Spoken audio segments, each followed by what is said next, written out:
Hello, मैं कुमार आनंद आप लोग का इस नाउन क्लास में स्वागत करता हूं। पिछली क्लास में हम लोगों ने नाउन से रिलेटेड एक पॉइंट यानी कि जो हम लोगों का था नाउन फ्रैक्शन हम लोगों ने उसे किया है समाप्त। और साथ साथ मैंने आपको कहा था कि आज मैं एक नाउन का ही एक अलग टॉपिक और लमसम आप मान सकते हैं कि ये लास्ट टॉपिक ही नाउन का होने वाला है, जिसको हम लोग अच्छे कॉन्सेप्ट की तरफ हम लोग इसे करेंगे सॉल्व। तो नाउन में हम लोग बहुत कुछ पढ़ चुके हैं, लफ्ज़ आप मान सकते हैं कि 80% नाउन हो चुका है समाप्त। बस 20% नाउन में हम लोग अभी हैं, जिसको मैं जल्दी आप लोगों के लिए लाने वाला हूं और आज से शुरू करने वाला हूं। तो अब अभी हम लोग कौन सा चैप्टर पढ़ने वाले हैं, इससे पहले आपको कुछ मैं सेंटेंस लिखता हूं, आपको उसमें ऑब्जर्व करना है कि इसमें क्या चीज एक अलग लिखा गया है। क्लियर? चलिए मैं उस स्टेटमेंट को लिखता हूं। फर्स्ट स्टेटमेंट है कि Ram works very hard. Ram works very hard, first sentence है। सेकेंड सेंटेंस है कि आई नो राम। आई नो राम। थर्ड सेंटेंस आता है कि राम्स ब्रदर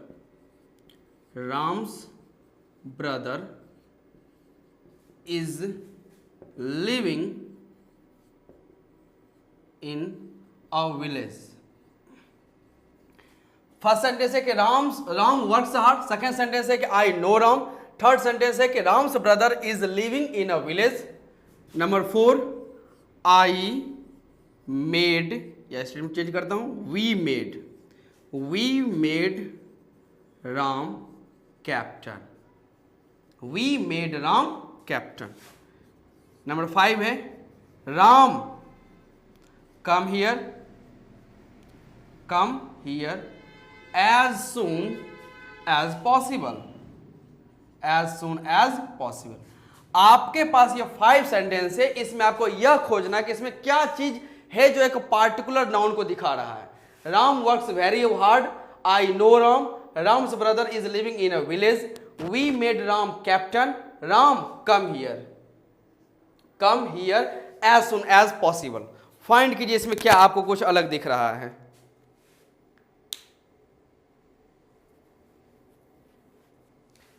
एक और सेंटेंस में ऐड कर देता हूं, नंबर 6, राम माय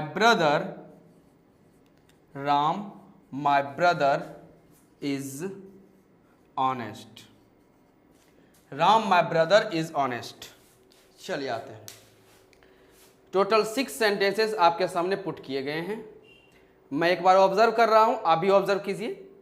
आपको ऑब्जर्व करना है कि यहां जो राम नाउन है ये किस किस सिचुएशन में यूज हुआ है। मैं ऑब्जर्व कर रहा हूं कि क्या कोई पॉइंट छूटा हुआ भी है। चलिए, दोनों बिजी हैं हम लोग।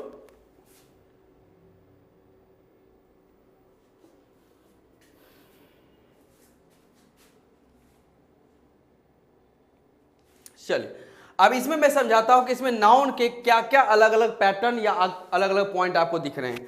फर्स्ट स्टेटमेंट में देख सकते हैं, जब ये कहा गया कि राम वर्क्स हार्ड, तो ये वर्ब है। ये क्या है? वर्ब। और इस वर्ब का ये सब्जेक्ट है, यानी यह जो राम नाउन है यह नाउन यूज हुआ है सब्जेक्ट के फॉर्म में। किस फॉर्म में? सब्जेक्ट के फॉर्म में। क्लियर? यानी नाउन जो यहां पर राम है लिखा हुआ वह सेंटेंस में सब्जेक्ट बन रहा है। यह नाउन का एक सिचुएशन हुआ। फिर आगे देखते रहे, आई नो राम, ध्यान रखेगा। तो यहां पर राम जो है यह नाउन है, वर्ब के बाद आया हुआ है, तो यह ऑब्जेक्ट का काम कर रहा है। किसका काम कर रहा है? ऑब्जेक्ट का। ये एक जगह पे राम आपको सब्जेक्ट, दूसरे सेंटेंस राम आपको ऑब्जेक्ट की तरह दिख रहा है। थर्ड सेंटेंस में आते हैं कि Ram's brother is living in a village. तो यहां आप देख सकते हैं राम्स ब्रदर, यहां राम अकेला नहीं है बल्कि इसके साथ अपोस्ट्रोफी एस लगा हुआ है। और राम्स ब्रदर ये इज वर्ब है, इस वर्ब का सब्जेक्ट यही है, ब्रदर सब्जेक्ट यही है, और सब्जेक्ट प्लेस पे ये नाउन है। तो राम्स क्या कर रहा है? तो राम्स जो है ये ब्रदर के बारे में बता रहा है। क्या है? बता रहा है। तो राम नाउन है, लेकिन राम में जो ही एपोस्ट्रोफी एस लगा तो ये हो गया क्या चीज? एडजेक्टिव। क्योंकि नाउन के बारे में बता रहा है तो ये हो गया एडजेक्टिव। मॉडिफायर भी कर सकते हैं। वी मेड राम, तो राम यहां पर क्या है? ऑब्जेक्ट है। ओके, ऑब्जेक्ट है। लेकिन यहां राम के साथ एक और चीज जुड़ा हुआ है, कैप्टन। यानी यह कहा गया है कि ये नाउन तो है राम, लेकिन इसका पोस्ट क्या है? तो यह ऑब्जेक्ट यानी नाउन के साथ इसको अपॉइंट किया गया है। क्या किया गया? अपॉइंट, कोई काम दिया गया। कि हम लोगों ने राम को कैप्टन बनाया। तो नाउन के साथ उसका अपॉइंटमेंट कहाँ हुआ ये भी बताया गया है। तो ये नाउन का एक अलग सिचुएशन निकल के आता है हम लोगों के सामने। आगे आते कहा गया Ram come here as soon as possible. यहां देखेंगे तो आपको राम के साथ आपको एक कॉमा नजर आएगा यहां पर, यानी यहां पर आप कहते हैं Ram come here as soon as possible, कहते हैं राम कम हियर, यानी कि राम को मैंने आवाज दिया कि राम यहां सुनो या इधर आओ, राम एक गिलास पानी लेके आओ, राम उसको कॉल करो, राम उसे बाजार से ले आओ, राम यह सामान खरीद लो। तो आप कभी कभी नाउन का यूज किसी को आवाज देने में करते हैं, क्या करते हैं आवाज देते हैं, यानी यहां पर भी राम का एक सिचुएशन काम कर रहा है। क्या सिचुएशन काम कर रहा है, तो यहां फिलहाल ये कॉल यानी पुकारने में यूज हो रहा है, ये हुआ। फिर कहा गया Ram my brother is honest, Ram my brother is honest. तो यहां पर क्या है कि राम का एक पोस्ट बताया गया था, अपॉइंट क्या किया गया अपॉइंटमेंट, यहां राम का रिलेशन बताया जा रहा है कि जो व्यक्ति बोल रहा है राम के बारे में, तो राम कौन है, कहा गया राम माय ब्रदर, राम मेरा भाई। तो यहां कहीं ना कहीं राम नाउन तो है, लेकिन इस नाउन में कहीं ना कहीं रिलेशन भी बताया जा रहा है। क्या बताया जा रहा है, रिलेशन बताया जा रहा है। तो हम लोग समझ सकते हैं कि यहां पर कि पूरे सेंटेंस या फिर जितना भी सेंटेंस है इसमें नाउन है, क्या है, नाउन है, और ना इस नाउन का अलग अलग आपको सिचुएशन दिख रहा है कि नाउन का अलग अलग सेंटेंस में अलग अलग तरह से इसका यूज किया गया, यानी सिचुएशन है। तो हम लोग अभी पढ़ने वाले हैं इसी नाउन के सिचुएशन के बारे में, किसके बारे में, सिचुएशन के बारे में, या इसी सिचुएशन को हम लोग कहते हैं केस। क्या कहते हैं, केस। तो एक तरह से हम लोग का जो अभी जो चैप्टर आने वाला है या टॉपिक जो हम लोग कह सकते हैं, ध्यान रखिएगा, जो मैं अभी नाउन आपको पढ़ाने वाला हूं वह होने वाला है नाउन केस। केस मतलब होता है सिचुएशन, यानी नाउन का भी सिचुएशन क्या क्या है। नोट कर लीजिए, मैं इसे इरेज करता हूं।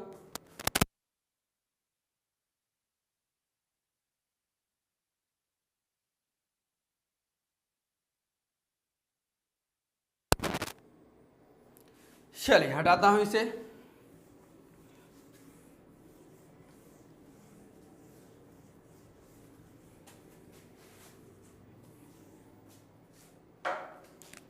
चलिए तो बात कर लेते हैं हम लोग नाउन, और नाउन में आप हेडिंग क्रिएट कर सकते हैं अब केस। ओके, तो इसका आप बना सकते हैं पॉइंट नंबर 1। नाउन के कई प्रकार के केस हो सकते हैं जिसको हमने अभी एग्जांपल में देखा है, तो हम लोग फिलहाल उसके पॉइंट 1 में हैं, यानी किसी एक केस को हम लोग अभी ऑब्जर्व करेंगे।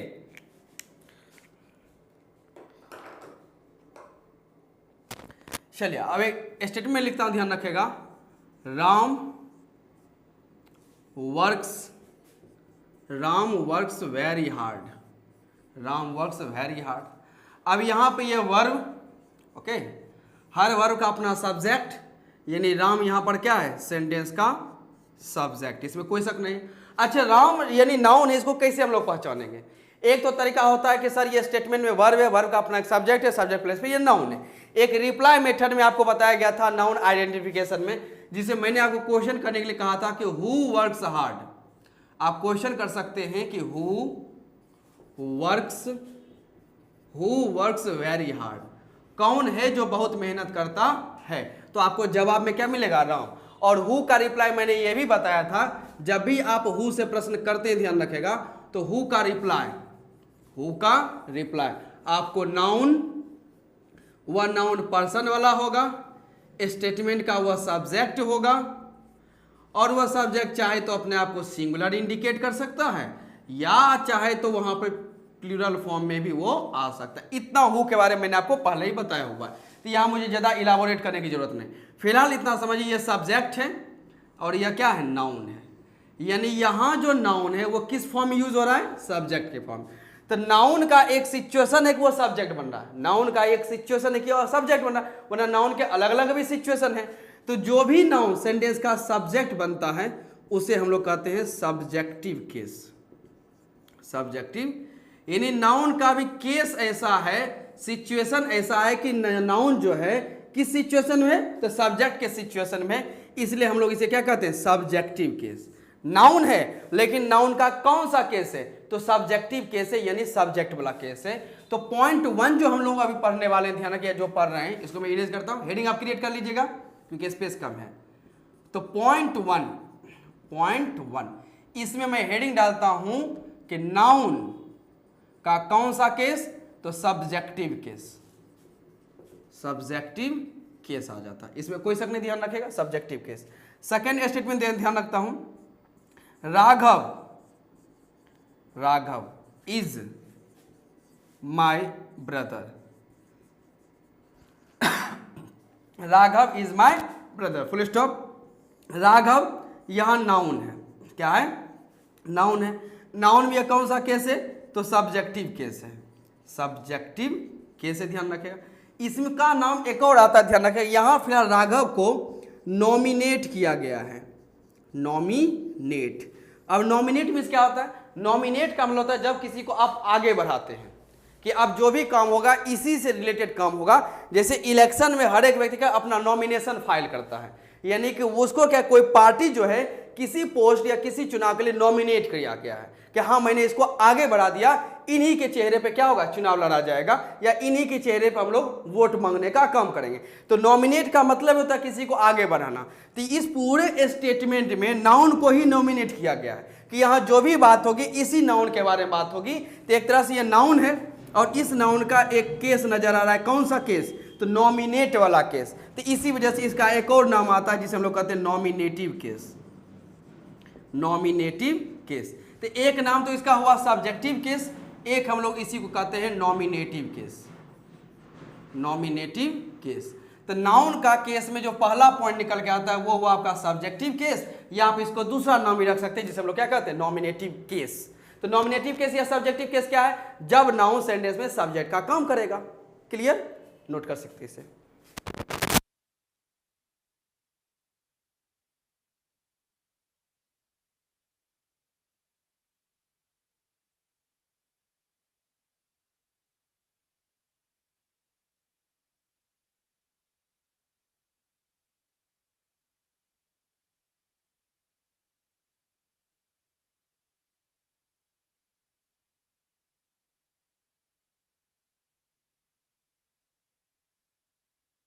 चलिए, तो इसमें कहा जा सकता है कि when a noun is used, when a noun is used as a subject, जब नाउन एक सब्जेक्ट के फॉर्म में यूज होता है तो उसमें लोग क्या कहते हैं, सब्जेक्टिव केस या फिर नॉमिनेटिव केस। तो आपके माइंड में आ सकता है सर क्या सब्जेक्ट प्लेस पे क्या हमेशा पर्सन वाला भी आ सकता है, नहीं, आप जिसे रखना चाहे आप रख सकते हैं, कोई दिक्कत नहीं है। जैसे नॉर्मल स्टेटमेंट आ सकता है, अ table is new, a table is new, तो टेबल भी हो जाएगा वही नॉमिनेटिव केस या फिर subjective case. Happiness, happiness keeps माई स्माइल, हैप्पीनेस कीप्स माई स्माइल। तो यहाँ हैप्पीनेस भी सब्जेक्ट है, तो ये भी क्या हो जाएगा, नॉमिनेटिव केस। चाहे लिविंग हो, नॉन लिविंग हो, टचेबल हो, नॉट टचेबल हो, सब कुछ आप नाउन का अगर सब्जेक्ट बनना है तो उसे आप नॉमिनेटिव केस या फिर सब्जेक्टिव केस आप उसे कर सकते हैं, इसमें कोई दिक्कत नहीं है। चलिए मैं इसे इरेज करता हूं। तो ये पॉइंट 1 तो हम लोगों का कंप्लीट होता है, सब्जेक्टिव केस और नॉमिनेटिव केस। हम लोग अब मूव करेंगे पॉइंट 2 में।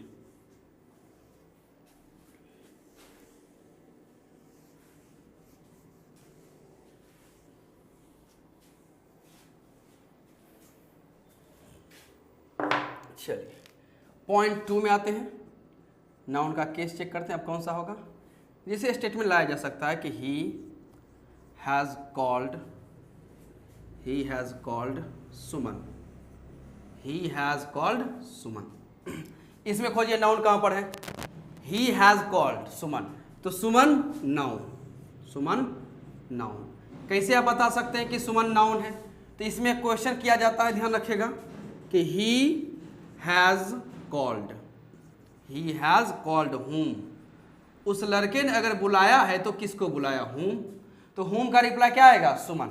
यानी यहाँ जो सुमन है ये रिप्लाई ऑफ whom है, रिप्लाई ऑफ whom। और whom का रिप्लाई आपको अच्छे से मालूम होना चाहिए, नाउन आइडेंटिफिकेशन आपको अच्छे समझाया गया है कि whom का रिप्लाई एक नाउन वो पर्सन से रिलेटेड, ओके, ऑब्जेक्ट होगा, वो सिंगुलर भी हो सकता है और प्लूरल भी हो सकता है, दोनों हो सकता है। तो यहाँ पर जो सुमन नाउन है, तो इस सुमन नाउन का एक केस है कि ये ऑब्जेक्ट है, क्या है, ऑब्जेक्ट है। यानी नाउन तो है लेकिन नाउन का कौन सा केस है, नाउन का कौन सा सिचुएशन है, तो ऑब्जेक्ट वाला। इसी वजह से इसे हम लोग कहते हैं ऑब्जेक्टिव केस, ऑब्जेक्टिव केस। यानी कि जब जब नाउन ध्यान रखेगा ऑब्जेक्ट का काम करेगा तो हम लोग उसे क्या कह सकते हैं, उसे हम लोग कह सकते हैं ऑब्जेक्टिव केस कह सकते हैं। क्लियर हो गया। अब इसी में इसका एक और नाम आता है, फिलहाल हम लोग पॉइंट 2 बना लेते हैं कि ऑब्जेक्टिव केस। ऑब्जेक्टिव केस हम लोग इसे कह रहे हैं, इसमें कोई शक नहीं है। एक और नाउन को कहा जाता है कि यहाँ जो नाउन है ये एक्यूज के फॉर्म में है। एक्यूज किया जाता है कि आप कोई भी बात किसी पे बोलते हैं, जैसे कहते हैं उसे एक्यूज, इस केस में एक्यूज बनाया गया है, यानी आरोपी बनाया गया है। तो आप जो कह रहे हैं कि उसने बुलाया है, तो बुलाया तो किसको एक्यूज किया है, किस पे ये जो एक्शन है किस पे रिफ्लेक्ट, इसका रिसीवर कौन है, ये तो आपका डूअर हो जाएगा। लेकिन यहाँ जो पुकारने कम हो तो इस पुकारने कम को सुनेगा कौन, रिसीवर कौन, अक्यूज्ड कौन है, तो सुमन। तो यह क्योंकि एक्यूज का काम कर रहा है इसी वजह से हम लोग इसे कहते हैं एक्यूजेटिव केस। Accusative case. तो यहां पर ऑब्जेक्टिव केस का एक और नाम निकल के आता है हम लोगों के लिए, अक्यूजेटिव केस। Accusative case. तो ये हम लोगों का पॉइंट 2 यानी नाउन का दूसरा एक हम लोगों का आता है केस, जिसमें हम लोग जानते हैं कि nominative case, sorry objective case और एक्यूजेटिव केस। आप कह सकते हैं सर क्या यहाँ पे सिर्फ और सिर्फ ध्यान रखिएगा पर्सन ही आ सकता है, बिल्कुल नहीं, आप कोई भी नाउन इस्तेमाल कर सकते हैं कि everyone finds happiness. Everyone finds happiness. तो everyone finds what, everyone finds what. तो व्हाट का रिप्लाई ये नाउन और ऑब्जेक्ट है ये, और एक प्रकार की हमारी क्या है, ये फीलिंग है। क्या चीज, फीलिंग है, ध्यान रखेगा, नोट कर सकते हैं इसे।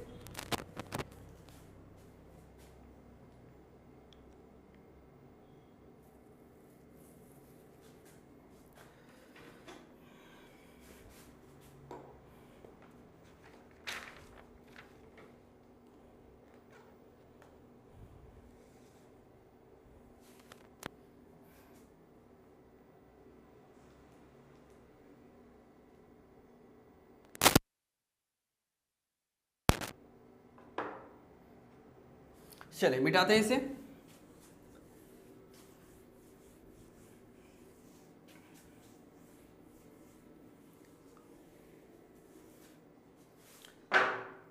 चलिए अब नाउन केस में एक बार मैं रिकैप करवा देता हूं, ध्यान रखेगा कि सब्जेक्टिव केस के लिए नाउन कैसे चेक करें।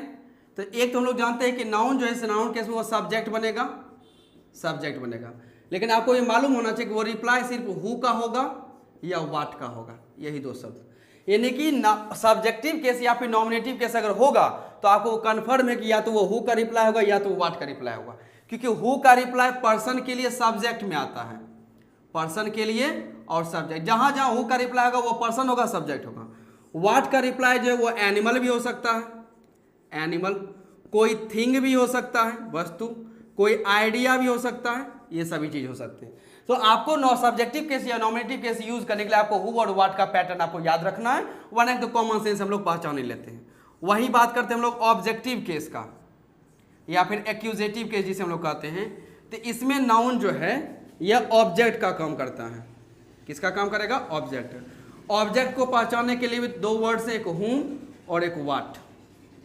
हुम का रिप्लाई भी वही नाउन, ओके। हुम का रिप्लाई क्या होता है, पर्सन और ऑब्जेक्ट वाला होता है, ओके। व्हाट के रिप्लाई में बात करते हैं, ध्यान रखिएगा, तो वो एनिमल,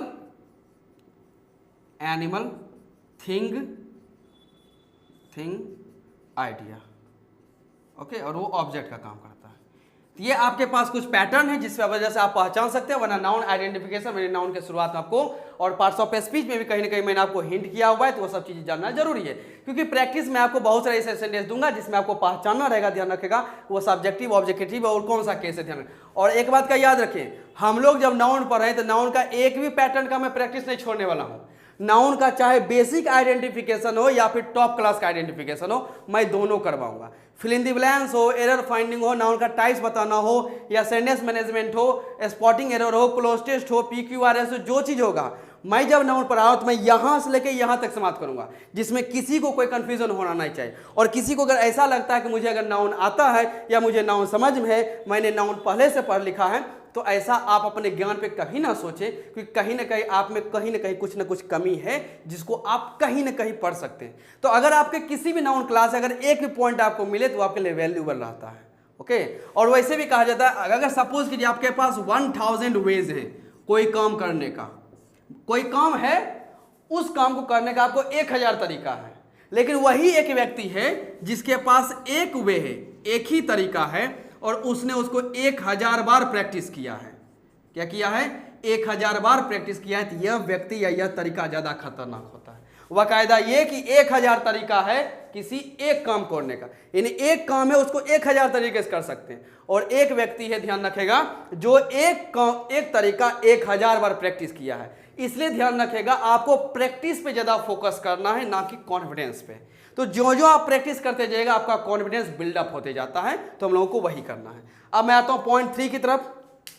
ओके, पॉइंट 3,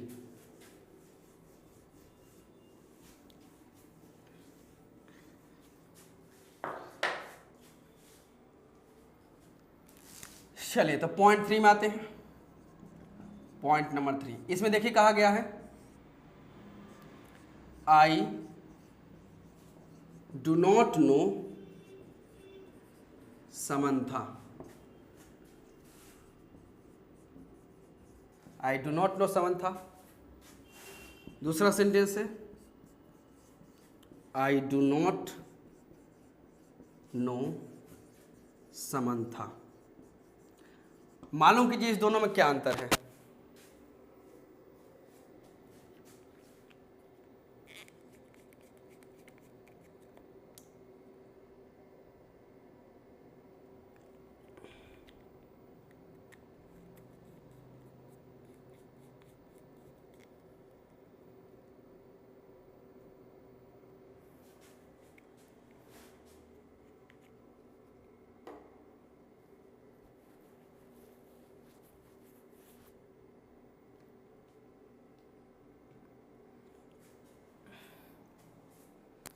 चलिए, फर्स्ट स्टेटमेंट है कि I do not know Samantha, I don't know Samantha.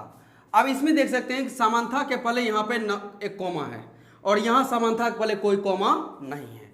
दोनों नाउन है, दोनों नाउन है, यह भी क्या है? नाउन है। इस दोनों सेंटेंस बस एक बेसिक सा अंतर यह है कि यहाँ सामंथा बोलने या लिखने से पहले कॉमा का यूज किया गया, थोड़ा सा आपको रुकना है।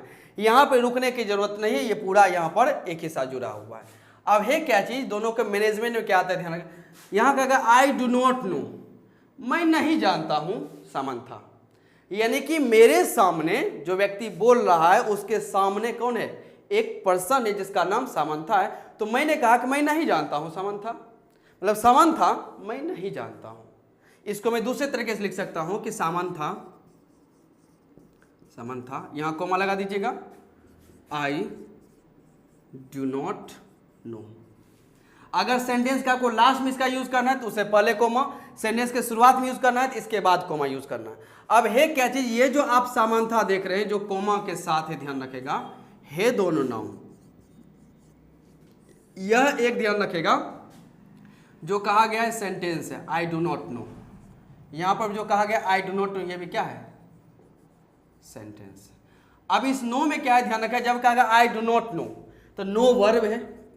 अब आप सोच रहे होंगे कि आई डू नॉट नो, मैं नहीं जानता, तो किसको नहीं जानता? सामंथा को, यानी होम का रिप्लाई, जबकि ऐसा नहीं है। अगर यहां पे वास्तव में इस वर्ब का अपना एक ऑब्जेक्ट ये सामंथा अगर होती तो यहां पे कोमा की जरूरत नहीं थी। तो यहां जो सामंथा है इसको इस सेंटेंस से कोई लेना देना नहीं कि आई डू नॉट नो, बस सामंथा जो है लिसनर है। क्या है? लिसनर, यानी यह बात को सुन रही है। कौन सा बात? तो यह जो सेंटेंस लिखा गया उसका वो लिसनर है। स्पीकर आई है कहा गया है, और सामने में जो व्यक्ति लिसनर है उसका नाम क्या है? सामंथा है। क्या नाम है? सामंथा। और उसको स्पीकर कह रहा है कि आई डू नॉट नो, मैं नहीं जानता हूं, मैं नहीं जानता। तो यहां जो नाउन है इसका इस सेंटेंस से कोई लेना देना नहीं, इस वर्ब का ये कहीं से भी ऑब्जेक्ट दिखता नहीं। अगर ऑब्जेक्ट होता तो कोमा की जरूरत ही नहीं होती। फिर इसी देखते सामंथा, सामंथा सुनो ना, आई डू नॉट नो, मैं नहीं जानता हूं। सामंथा मैं नहीं जानता हूं, मतलब कोई बेमैटर होगा जिसका उन्हें कहता है सामंथा मैं नहीं जानता। राहुल मैं नहीं जाऊंगा, मतलब वो राहुल को कह रहा है राहुल सुनो ना, मैं नहीं जाऊंगा। यानी कि आप किसी व्यक्ति को पुकार कर कह रहे हैं कि कोई मैटर कर रहे हैं, तो यहां पर वही सेंस है। तो यहां नाउन का केस है जिसमें यह नाउन जो है कहीं ना कहीं कॉल, किसी को पुकारने के सेंस में यूज किया गया है। क्या किया जा रहा है? कॉल के सेंस में, कॉल। और कॉल को इंग्लिश में लोग जानते हैं VOC से। किसी भी वर्ड में अगर आपको VOC दिख जाए तो उसका मतलब ही होता है कॉल। तो यहाँ नाउन का एक केस है, क्या चीज, vocative case, VOCATIVE, vocative case. तो पॉइंट थर्ड हम लोगों का है वोकेटिव केस, जिसमें नाउन जो है वो सेंटेंस का ना सब्जेक्ट बनेगा ना ऑब्जेक्ट। यानी जो वोकेटिव केस हम लोग फिलहाल देख रहे हैं, वोकेटिव केस,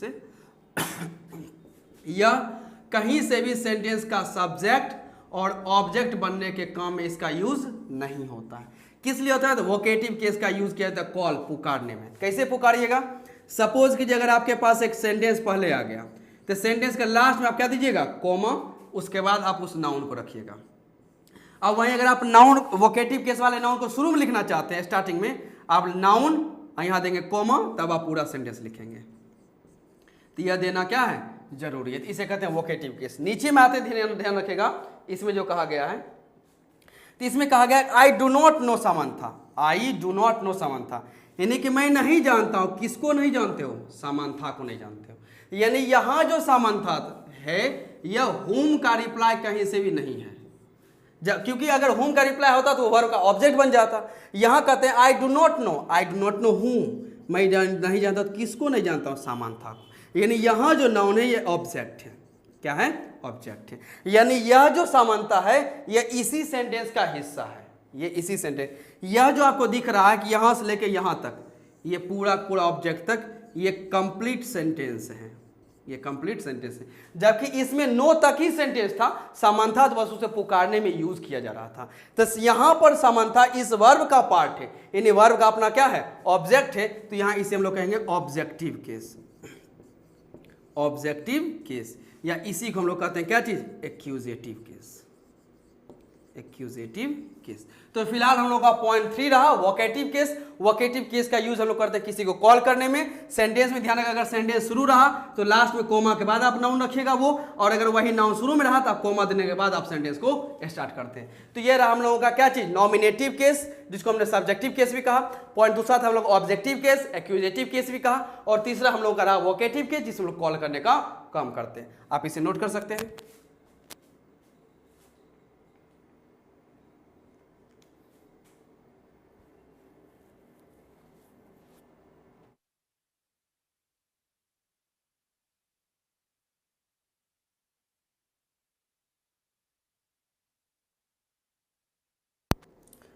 चलिए इसे इरेज करता हूं और मूव करते हैं हम लोग पॉइंट नंबर 4। लेकिन पॉइंट 4 से पहले रुकिए रुकिए रुकिए, इतना जल्दी तो मैं आपको पॉइंट 4 में ले जाने वाला नहीं हूं। थोड़ा सा एक ट्विस्ट है, कुछ क्वेश्चन को आपको जो वोकेटिव केस से ही रिलेटेड है आपको कुछ आंसर क्लिक करने पड़ेंगे।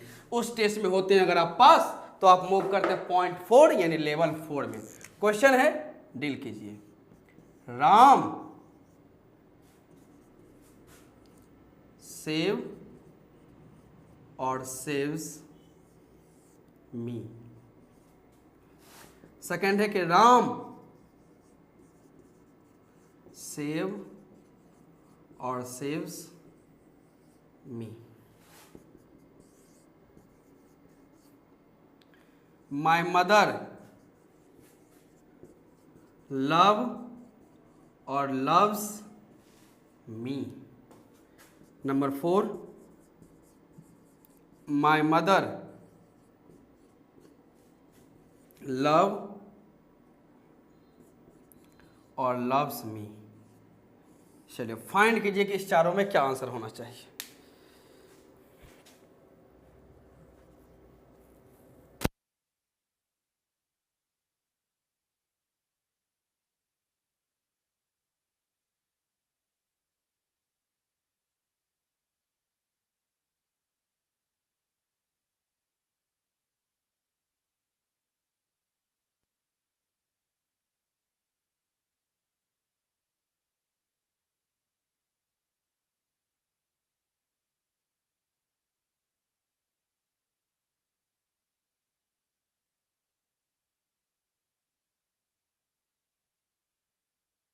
चलिए अब देखते हैं आंसर। राम के बाद एक कोमा है, सेव और सेव्स मी। यहां राम के बाद वो कोमा नहीं है, सेव और saves me. My mother no comma, love और loves me. My mother with comma, love और लव्स मी। अब होता क्या, ध्यान रखेगा, जब आप कोई नाउन के बाद कोमा देते हैं, नाउन उसके बाद आप कोमा, तब एक सेंटेंस लिखते हैं, तो इस सेंटेंस का इस नाउन से रिलेशन नहीं रहता है, कोई एग्रीमेंट रहता नहीं है। ये सिंगुलर प्लुरल जो हो अपना वो सेंटेंस जानेगा, नाउन को उससे कोई दिक्कत नहीं है। वहीं आप क्या करते हैं कि नाउन और यहां से कोमा हटा देने के बाद आप एक सेंटेंस का पैटर्न बनाते हैं, तो इसका इससे रिलेशन रहता है, जो भी एग्रीमेंट होगा वो होगा। अब यहां कहा गया कि राम कोमा सेव और सेव्स मी, तो यहां होगा Ram save me, Ram save me, मुझे बचाओ। तो एक होता है imperative sentence, imperative sentence, imperative sentence से हम लोग क्या करते हैं, ध्यान रखेगा कि कोई भी ऑर्डर, रिक्वेस्ट, वार्निंग, बहुत प्रकार के होते हैं, ध्यान रखिएगा, वार्निंग, इस प्रकार की चीजें हम लोग देने का काम करते हैं। इसमें यूज हम लोग करते हैं डायरेक्ट वर्ब का फर्स्ट फॉर्म। कौन सा यूज करते हैं, वर्ब का फर्स्ट। जब आप किसी को ऑर्डर, जैसे मैं कहूँ come here, sit down, okay, stand up, okay, come here, go there, let's have a party, तो ये जो आप ऑर्डर करते हैं, रिक्वेस्ट करते हैं, वार्निंग करते हैं, सजेस्ट करते हैं, प्रोहिबिट करते हैं, जो भी आप करते हैं, ध्यान रखेगा, तो इसमें यूज करते हैं वर्ब का फर्स्ट फॉर्म। अब यहां पे हमने कहा कि राम सेव मी, राम बचाओ मुझे, तो मैं राम से रिक्वेस्ट कर रहा हूं कि सेव मी, या एक तरह से मैं ऑर्डर भी दे सकता हूं, ध्यान रखें, सेव मी, तो यहां पर वर्ब का फर्स्ट फॉर्म आना जरूरी है, इसलिए हो जाएगा राम। अगर आपके माइंड में यह रखने से राम सिंगुलर है तो इसके साथ वर्ब सिंगुलर एस लगा देना चाहिए, तो ऐसा होने वाला नहीं है, क्योंकि यहां नाम के बाद पुट कर दिया गया कोमा, जिसका इस सेंटेंस से कोई रिलेशन नहीं है। क्लियर। वहीं यहां पे कोमा नहीं दिया हुआ है, तो एक तरह से राम जो है, या जो वर्ब यूज हुआ है, इस वर्ब का राम क्या है, सब्जेक्ट, क्या है, सब्जेक्ट। अब सब्जेक्ट है तो सब्जेक्ट का वर्ब के साथ एग्रीमेंट है कि सब्जेक्ट अगर आपके साथ सिंगुलर है तो वर्ब क्या लगाइएगा, सिंगुलर, इसलिए हो जाएगा सेव्स, सेव नहीं होगा। लेकिन यहां जो राम है ये तो इस वर्ब का सब्जेक्ट ही नहीं है, सब्जेक्ट ही, क्योंकि अगर सब्जेक्ट रहता तो कोमा की क्या जरूरत पड़ती, कोमा की क्या जरूरत है। और ऊपर से बात याद रखेगा, ये कोमा का यूज करके ये साबित हो चुका है कि ये वोकेटिव केस है। कौन सा केस है, वोकेटिव केस है, जबकि यहां पे कोमा नहीं होने का मतलब ये कौन सा केस है, ये सब्जेक्टिव केस है। कौन सा केस है, ये सब्जेक्टिव केस है। तो कहने का मतलब वोकेटिव केस का किसी वर्ब से कोई लेना देना नहीं रहता है। जब आप वोकेटिव केस का यूज करते हैं, वोकेटिव केस का यूज करते हैं, तो इसका जो एग्रीमेंट है, एग्रीमेंट, वह एग्रीमेंट वर्ब के साथ नहीं रहता है, कट। लेकिन वही यूज करते हैं जब आप subjective case, subjective case use करते हैं, तो उसमें जो एग्रीमेंट है, जो समझौता है, वो वर्ब के साथ होता है। एग्रीमेंट क्या है कि एग्रीमेंट कहता है कि सब्जेक्ट सिंगुलर तो वर्ब भी सिंगुलर, और सब्जेक्ट प्लुरल तो वर्ब प्लुरल। तो वोकेटिव केस का वर्ब के साथ नो एग्रीमेंट, कट, और सब्जेक्टिव केस का वर्ब के साथ एग्रीमेंट, यानी टिक, ये है। अब आपको इसलिए ना आपको पहचानना पड़ता है कि नाउन वहां पे सब्जेक्टिव केस में यूज हुआ है या फिर आप उसे कहेंगे वोकेटिव केस में, जैसा रहेगा वैसा हम लोग यूज करते हैं। माय मदर कोमा नहीं है, यानी ये सब्जेक्टिव केस है, सब्जेक्टिव केस है। सब्जेक्टिव केस है तो मदर सिंगुलर है, इसलिए वर्ब क्या हो जाएगा, सिंगुलर, यानी कि लव्स यूज होगा। यहां मदर के बाद कोमा दे दिया है नाउन के बाद, यानी ये वोकेटिव केस है। और वोकेटिव केस है तो यहाँ पे वर्ब का पहला फॉर्म, क्योंकि वोकेटिव केस का यूज कर रहे हैं तो वहाँ सेंटेंस वर्ब फॉर्म से शुरू हो रहा है, यानी वो इंपरेटिव सेंटेंस है जो हमेशा वर्ब का फर्स्ट फॉर्म से स्टार्ट होता है, इसलिए यहाँ क्या हो जाएगा, लव। तो my mother love me, note कर सकते हैं इसे।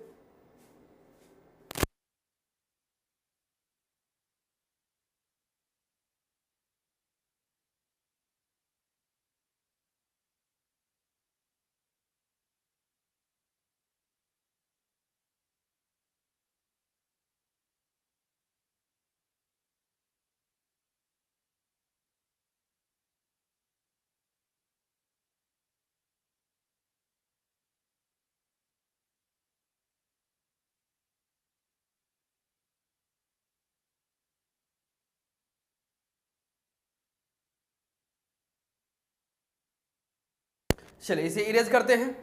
तो वोकेटिव केस का टॉपिक होता है हम लोगों के लिए समाप्त, कंप्लीट रूप से।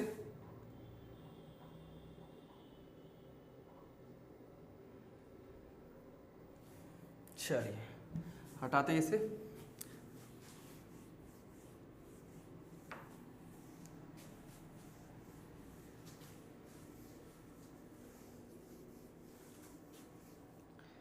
चलिए अब लिखिए सेंटेंस जैसे, इसमें अंतर बताइए क्या है। रोको मत जाने दो, और एक है कि रोको मत जाने दो। बताइए क्या अंतर है इसमें।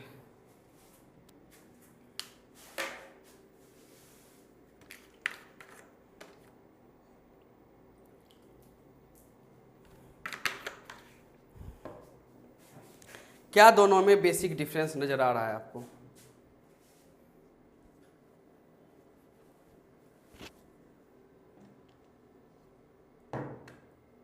चलिए, इसमें कहा गया फर्स्ट में कि रोको मत जाने दो, तो रोको मत के बाद क्या है? कोमा, यानी कि रोको मत, उसको रोकना नहीं है, जाने दो।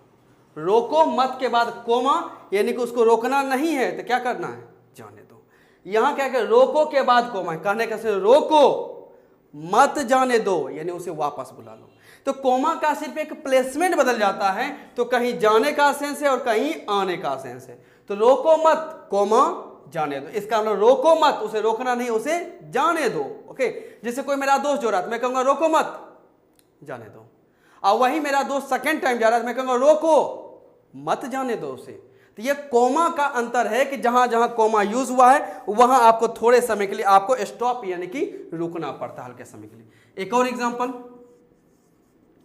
जिसे लेट अस ईट ग्रैंडमदर। दूसरा सेंटेंस है कि लेट अस ईट ग्रैंडमदर। चलिए देखिए अब दोनों सेंटेंस में क्या डिफरेंस है। एक में यहां पे कॉमा दिया हुआ है, लेट अस ईट ग्रैंडमदर, लेट अस ईट ग्रैंडमदर, क्या अंतर है बताइए।